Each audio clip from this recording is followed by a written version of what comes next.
have begun looking at that, and we are looking this week as my checkbook is empty. Now, for those of you who are under the age of 40 or whatever, or 30, a checkbook is something that you use that has strips of paper in it that you write on it, sign your name to it, and give it to someone, and they can take it to the bank and take money out of your bank account for it.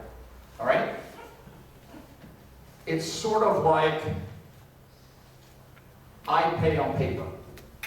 And for the older folks, they're going, what's I pay? So they don't know. That's all right. And the younger folks don't know what a checkbook is. But I thought here, I didn't have to make that explanation as much as Leslie, but I thought here I might have to. But this idea that we look at things that sometimes, the pastor's going to talk about money, so that means he's going to ask me for more money. Again, I'm not going to for today. You are more than welcome to reassess your giving and decide if you're giving at a level of a tithe or above tithe that you're happy with. I challenge you to do that any and all times, but that's not my call for it today. The point today is to talk about my checkbook is empty, or my bank account is empty, and what that does to our lives. Because it has effects on your life, and some of us have become so immune to it that we don't even realize. It's sort of like, my analogy is when you go to counseling, and you go to counseling for whatever tragedy has happened in your life, and the counselor wants to work you backward to your birth almost. And you realize that, wow, something happened when I was 12 that changed my behavior the rest of my life, and I didn't even know it. If we were to do this with my checkbook is empty, that emptiness that you're trying to fill, that may very well be the root cause. So for today, there's a couple things. First is that a lot of us, at least my understanding is when I talk to folks, said, how many folks have been taught that the Bible says debt is a sin? I didn't ask that. 1, 2, 3, I challenge you to go home and look for it. There's one reference that is often used, it's in Romans, and it says to owe no one anything or something of that sort. Read it in context and you'll find it is about personal relationships. I thought the same thing. I'm not putting you out. I thought the same thing. Debt, like money, is not a sin. All right? How many people were taught that loaning money was a sin? Yeah, because often, don't loan anybody anything, you know? Yeah, again, go back and read it in context. Actually, loaning money is not a sin, and when you think about it, think about the parable of the talents. 3 men were given various amounts of money, and which one got in trouble? The one who didn't invest it, right? Yeah, who did nothing. So in order to make money, you sort of had to invest it. Well, where did you invest it? He said, at least put it in a bank. Well, sometimes you invest it by loaning it to someone at an interest rate where you could make money. You know, there used to be a time for those of us who were alive in the 80s and 90s that we put money into CDs because interest rates were really good and we made that. Now, if you want to make money, as my financial advisor, he told me about 3 weeks ago, he said, you want to make money? Pay off that 3.5% percent loan, and you'll make 3.5% of your money. You can't make that anywhere. And I was like, that's not the answer I wanted to hear. You know. So obviously, pastor has a little bit of debt too. But I want you to hear some of the things that folks said.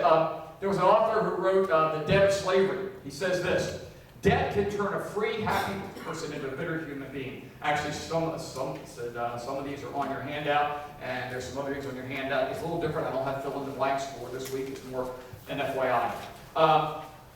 Samuel Johnson wrote, do not accustom yourself to consider debt only as an inconvenience. You will ultimately find it a calamity. You know, that's something that we often do. Debt is an inconvenience. Well, I've got to pay my bills.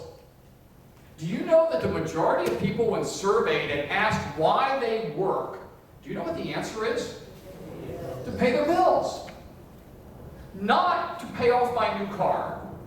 Not to buy a new TV, even. Just simply the generic, just to pay off my bills. Almost as if those bills have nothing material attached to them. I mean, isn't that fascinating? Because when we bought that new Ford, Dodge, or Chevy 2500, leather seats, everything super pickup truck, we thought it was going to fill a whole lot of empty spaces. But then we say, oh, I just got to pay my bills. I'll pay for my truck, I'll pay for my car, I'll pay for my house, I've got to pay my bills. Isn't that fascinating? We become and see it as an inconvenience.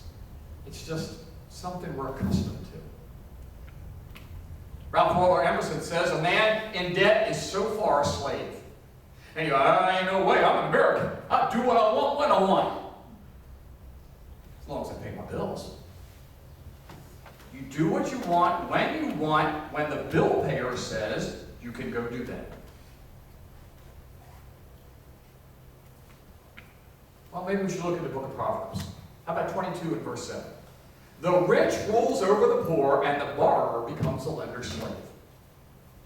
The rich rules over the poor, and the borrower becomes a lender's slave. And then finally in Ecclesiastes, it takes it the other direction. It is better that you should not vow than that you should vow and not pay. Now, having, for the last 36 years of my life, been married to someone who sees finance and paying off loans as something important in her business, this is a big one. Because we also have a society that has in it, built in some protections for folks who get themselves in trouble. That we get so far in debt that we have a Chapter 11 that can get us out and put us in a better place. And we could almost relate it to being tied into the rules of Jubilee from the Old Testament. And things. It's an opportunity to reset, to restart. And some of you may have had to do that.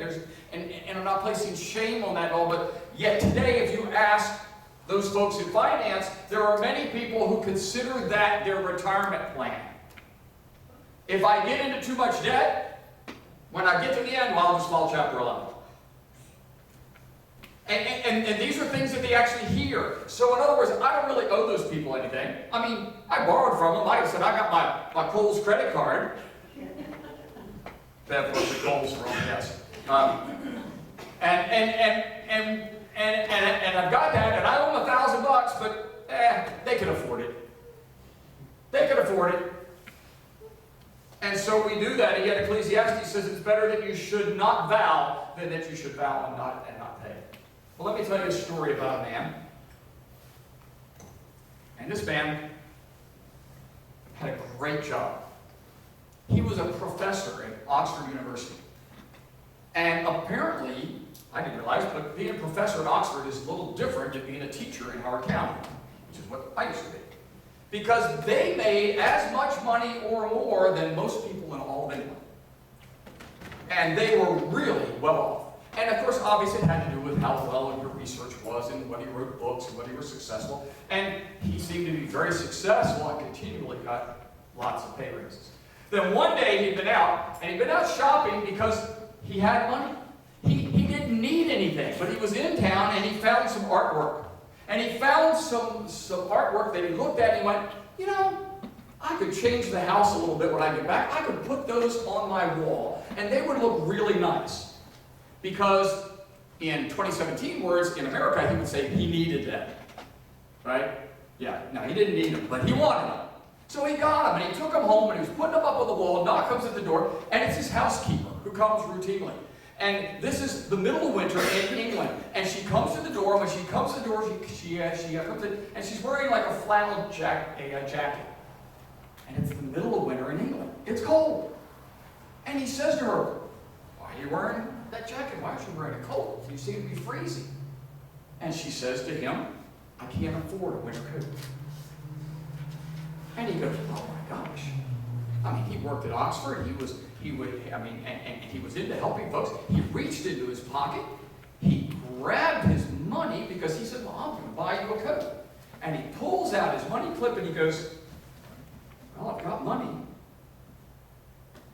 but I don't have enough left to even buy you an average winter coat. He has a housekeeper. He's got a nice house, making tons of money. Just put new artwork up that he did not need, but because he bought the artwork, he no longer had any money in his pocket to do what he really wanted to do, and that was to take care of the woman who took care of him, because he lived alone a lot, and buy her a simple winter coat. At that moment, John Wesley realized that he was not using God's money as God intended. It was at that moment. John Wesley, who played cards, for all you old Methodists, I kind of read that out. And he did all of these things that he ended up walking away from because he had money to go do and he didn't know what to do with it. We make fun of our young actors and actresses and our athletes when they get lots of money and they go do stupid stuff. They're not new at that. The very thing an Anglican priest wanted to do was to serve God and help the poor, which he did and had the finances to do it, but because of being frivolous, was brokenhearted that he could not help the very woman who took care of everything that he owned. So you say, well, but Pastor, I don't spend frivolously. The only debt I have, I had to have. Now, Dave Ramsey will say that. You can go through it, and we'll talk about Dave Ramsey a little bit. And we'll go through it, and it says, and Ramsey says, there is going to become a medical emergency. There is going to come something in your life where you're going to have to finance. But you know what? We say we're not frivolous, and that we don't need, and that we don't make those mistakes, so we don't just go buy that stuff like John Wesley did for no reason. But do we consider our everyday needs? Do we really evaluate them as needs, or do we consider them as needs because that advertiser on TV was really good at convincing us that we needed whatever that was being sold? Or did we choose it as a need because everybody else at work has had one for at least 6 months and we're behind the curve? Or, we say that college education for our kids is really, really important. And we go, Pastor, gosh darn, it's going to be so expensive. I just had this newborn, and I don't know what to do. It's going to be impossible to save. And for whatever it's worth, the pastor could say this really well because he said those words. He's been there, done that, all right? I'll put myself above y'all. But I look at that, and there's no way I can afford a 529 plan for my kids.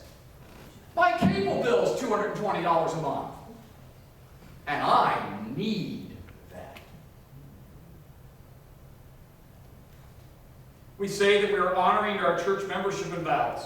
It is very important because we promise to give up our time, our talent, our treasures, and our witness. But it comes time to buy the car and we go, that 30,000 one is really nice. I really like it. But you know what? This 45 would really make my friends envious. It'd be a little harder to pay for, but man, that's what I need. When we were really perfectly satisfied with this one. We can do the same with our time and our talents, and what's said is we pass it on to our kids. We take their calendars, shove them so full, got them in so many things, in so many places, that when there comes time for an opportunity for them to go help the church on a project in the neighborhood with someone who needs their yard mowed or their leaves raked or needs to help serving food or whatever else, they don't have time. Because we have created debt in their time. We've created debt in their talent. They're either so involved in school that they have absolutely no time to enjoy music or sports. Or they're so involved in music and sports, they have absolutely no time to enjoy school. And amongst all of that, heaven forbid if the church offered a children's Bible study class in the middle of the week, or youth ministries, or whatever the case was. Pastor, you don't understand, their calendars are packed. That is life in debt. That's life in debt. And it isn't always money. We know that money is the number one issue in separation and divorce. Now, sex is close, but most of the time, money is the number one issue in troubled marriages. We know that money is often the number one issue that prevents the church from being the church.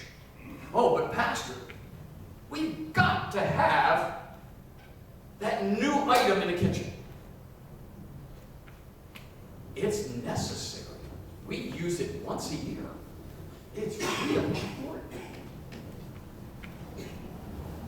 We know that indebtedness is the number one indicator of distress. I always say distress instead of stress. Stress, I always say, is that's what makes you focus. You know, when like right now, a pastor has 3 weeks before his papers are due in school, and you actually need 5 weeks to finish the work that he has to do in 3, he's focused, let me tell you. Sometimes. But if that one, when you step at the foul line and you look at the foul shot, and you go, okay, I'm stressed, but I'm focused. The distress is when you go and do that. But stress is the number one indicator of heart disease and stroke, over obesity, over inactivity, over all of those. We pile that on us that we cannot, because we lose sight of what Proverbs 20:22 said, that we were going to become slave to it. The rich rules over the poor, and the borrower becomes a lender's slave. So what do? How do we get out of it? How do we start? Because it's so bad, said Pastor, it's so bad, I don't think I'll ever get out. I'll work until I die. And then somebody else is going to have to deal with it. But in that, you will have lost all of those years. It's sort of like when I say, whenever you meet the Lord, it's not about eternity, it's about the life changes now. There is an opportunity for life change now, and debt is making you a slave, and it is killing you, it's dragging you down. And I use Dave Ramsey's philosophy because I know Dave Ramsey is a Christian, and he comes about it and he approaches it in that way. I don't have time to share all 7. I gave you all 7 on the handout. But the first 2, I want to focus on, and I'm focusing on the first 2 because he says you can't do any of them until you've done number 1. And number 1 says this, that you need to begin immediately trying to set $1,000 aside. Immediately into a lockbox emergency fund. 20% off lattes at Starbucks is not an emergency. Okay? Sorry. Even 30% off at Kohl's is not an emergency. But that's what we do. And he's saying that that's set aside so when the brakes go or the tires go, and that's something that you go, oh my gosh, normally you'd have to whip out credit and do that. Wow, I've got this in the cookie jar here. I can go over and I can pay for the brakes. Now, if your life is like mine, the minute you pay for the brakes on car 1, they're going to go up on car 2 and you go to the cookie jar and it's empty. Can't help you with that one yet. Look at step 3, okay? Right? I can't help you with that yet. Ultimately, you got to pay that back. $5 a month, $10 a month, whatever it is to get that. When you have that emergency fund, he said that's essential because the only way to do step 2, which is the most important of all to get you there, is to have that, because otherwise, in the middle of step 2, when the brakes and the tires go, you're going to have to take out the credit card. And now step 2 just got worse. You're frustrated, you're angry, and you quit. So Ramsey says this. He says that's step 1. But here's the second one. He said, I want you to take a list of all your debts. And we're going to do it because it is the biblically right thing to do to make you a healthy human being. And that is to begin paying off. He says, take a list and make a list. The smallest step to largest. Now, some folks excluding your home. Yeah, we'll let you have it. Exclude the home out of it. There are some who say, look at your largest credit card. And you're going, oh my gosh, I'll never pay that off. And that's why I like Ramsey, because he says, no. You got to pay a minimum on that. You're paying your minimums, you're getting by. But you go to this one that you happen to owe $200 or $300 on. And you start paying that one. If the minimum was $10 a month, then try to pay $15 or whatever, and you pay that one down. And as soon as that one's down, you look at the next one. The next one's $1,000. Oh my gosh, I still owe $1,000 on this one. But now I've got $10 plus the $20 I was already paying here. So now I'm paying $30 on this one. I'm paying $30 on this one. And at the end of that one, and it will come to an end. Really, it will. Been there. It comes to an end. Now I've got the $30 on this one, plus the $20 I'm paying on this one. I'm now paying $50 on this one. Of course, that one's $2,500, so it's going to be, we're still working on that one. You know? And that is what he calls a debt snowball. And you will get there. For those who took the financial peace, the university class we offered a couple of years back, a neighborhood at the Just Baptist Church, shared the tens of thousands that he and his wife were in debt, and the length of time it took them to get out to be there. It will happen. It will happen. But the point is when it happens, you'll be amazed. You'll start going, oh, like somebody lifted a weight, and you go, like we said, didn't even know it. It had just become routine. It's just the way that you live. Now, what's interesting is John Wesley used this, some would say, in reverse. He used this to cure his problem by providing more money for doing the Lord's work. Now, although he really had no debt, it comes to our understanding that he made about 30 pounds. For those of you who are history folks and financial folks, that's the equivalent of a measure of silver in England. He made 30 pounds and was spending about 28 of it. So he wasn't in the negative. He was spending about 28. But he realized in his lifestyle that 28 to 30 pounds a year, he was living a pretty darn good life. And so, being the successful man that he was, at whatever the university did every 6 months or a year, he was getting raises. And when he went to 32 pounds, he lived on 28 to 30. So he got a 2 pounds a year raise. And when he went to 34, he lived on 30 pounds a year. He got all the way up to 40 pounds a year and was still living on 30 because it was a good life, because he realized that he needed clothes, but he didn't need extravagant clothes. And I mean, this is a professor who's an Anglican priest who, he had some certain societal standards to fill. All right? The other was that he knew he needed food, but at the recommendation of his doctor even, he didn't need the extravagant food because he was having health issues related to his diet even then. And at the end of this, when he was making 40, using 30, he not only was happier, less stressed, he was physically healthier because he had a better diet. He was no longer pursuing the rewards of this world. In the end, he ended up giving away 1,400 pounds because he could. And he was doing the work that he says made him a better disciple of Jesus Christ. Wesley taught some things that some of you know. And the first one he taught was to make all you can. Not sit and do nothing. He never once said to sit and do nothing. He said, go get a job and make all the money that you can. You go, Pastor, that puts him in the 1%. He's a bad guy. Do you know why he said to make all the money you can? He said, because money can do a lot of good for a lot of people. And if you've got that as your resource, then you can do it. Now, money has never been evil. It's been the love of money. All right? So he says, the second thing he said, this is even worse. He said, save all you can. The greedy bum. No, he said just the opposite, because he was obligated to protect his family. That was first. Save all you can, obligated to protect all of your family. And then, when the housekeeper needs a coat, and it's not in your pocket, you've got it over here. When someone needs you got to give, it's over here. You can go get some of that and give 1,400 pounds. You can do it. Then the last step, he says, give all you can. As much as you can give. Make all you can, save all you can, give all you can. That's what he said.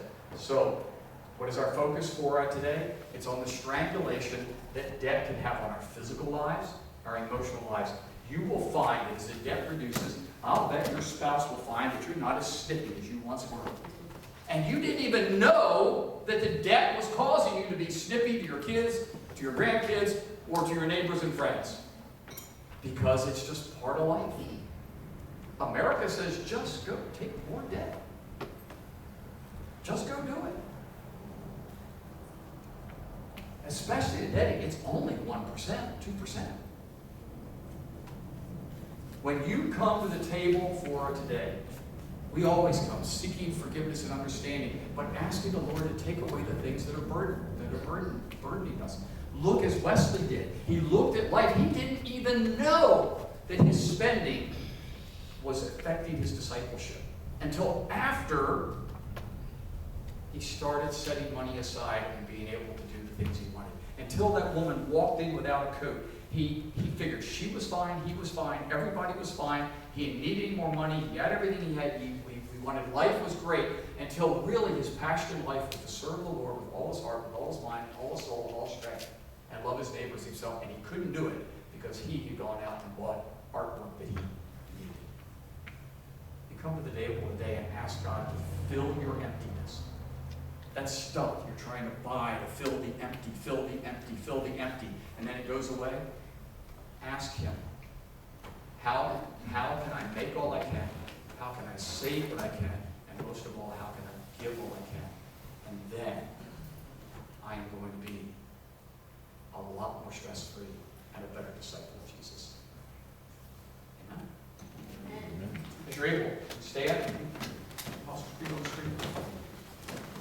Wesley, whip out the book, page 881.